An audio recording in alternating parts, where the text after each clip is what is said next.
About से 1.5 घंटे में यहाँ फेरी पॉइंट स्टॉप में पहुँच गए हैं और यहाँ से आगे अभी हमने पैदल जाना है और तकरीबन लगेंगे फेरी वीडियोस के लिए 3.5 से 4 घंटे।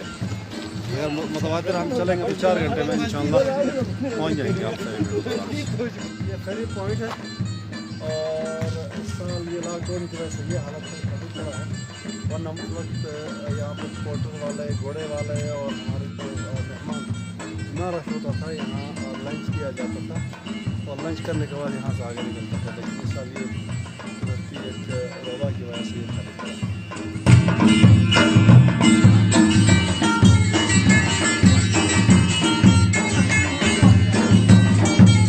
मेरी पैदाइश यहाँ है और हम रोज़ आते जाते हैं, लेकिन आज आप लोगों के साथ आई एम वेरी एक्साइटेड।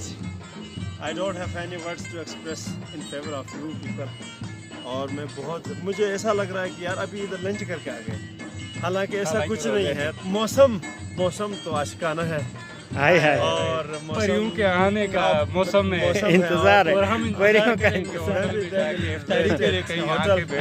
और अभी अब से 15 मिनट बाद जो नज़ारा आएगा मुजीब साहब, यकीन माने कि फिर कहीं बस किधर आ गए हम पहुंच जाएंगे।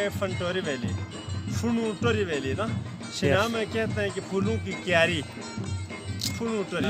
ये जो अभी मैं आपको बता रहा हूँ गाँव फुनूटोरी, ये जुलाई में उनके जो जंगली फूल खिलेंगे, ये आम टूरिस्ट के लिए अलाउड नहीं है। So we are local people, that's why we are going from this way, otherwise this way is not allowed for the tourist. और ये हर किसी ने देखा नहीं है, मेरे ख्याल में अभी कोई ज़्यादा देखा है तो 50 बंदों ने देखा होगा 1895 से आज तक, उससे ज़्यादा किसी ने नहीं देखा। तो you are very family root है ना, ये फैमिली रूट है, लोकल और बहुत खूबसूरत वैली है। जो आप तस्वीरें दिखा के लोगों को फिर 15 मिनट के बाद एक बहुत खूबसूरत व्यू पॉइंट है जिसको हम फोर्ट बोलते हैं, वहाँ पहुँचेंगे। वहाँ से ऐसे ही डायरेक्शन है नंगा पर्वत। अगर आप सीधा मुड़ो तो सामने नंगा पर्वत है, बैक मुड़ो तो फिर आप हरामश पीक, राकापोश